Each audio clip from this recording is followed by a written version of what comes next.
one sector that you've spoken upon and I want to deliberate on is the entire cigarette and tobacco related space. It's counters like Godfrey Phillips, ITC, and to some extent even VST Industries that's taking a little bit of a knock-in trade today, because remember, this doesn't only have to do with what happened in the budget, but other than that, remember in October last year when the government announces additional excise duty on tobacco products as well as cigarettes, that was supposed to be put into implementation from February 1st, which was yesterday. So yes, this additional excise duty on cigarette and tobacco products is now underway, and this is 40% on cigarettes, tobacco and similar products, 18% on BDs, and on top of this, a health and national security cess will be levied on pan masala too.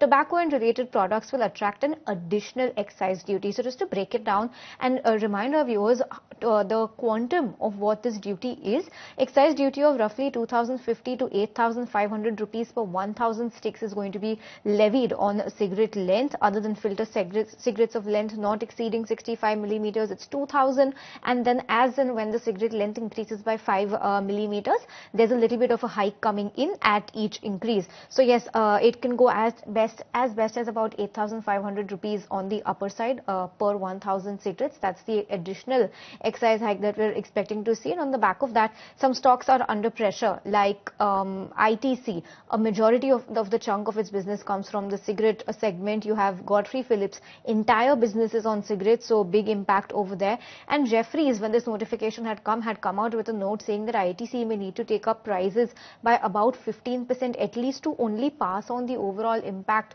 to the customers. So a minimum of 15% to 30% across brokerages is what the expectation was. Last week, even when ITC came out with its earnings and its earnings commentary, this company mentioned that this additional excise duty by the government is not going to do good to the company. It's not going to be good for the government in terms of collections as well, because this is going to encourage a lot of illicit cigarette companies to start coming in the market, as people will try and dodge this excise duty that needs to be paid on cigarettes. So yes, that is the take coming in on some of these cigarette stocks, and it's ITC that's seen a recovery from the day's low. Just want to very quickly see what Godfrey Industries is doing, because it opened lower with a pressure of about 4.5 to 5%. Want to see if there's been any recovery over there as well. That stock should be up on your screen soon. But yes, that is the take coming in on some of the cigarette stocks. Godfrey continues to be under pressure, 5.2% cut on that stock as we speak.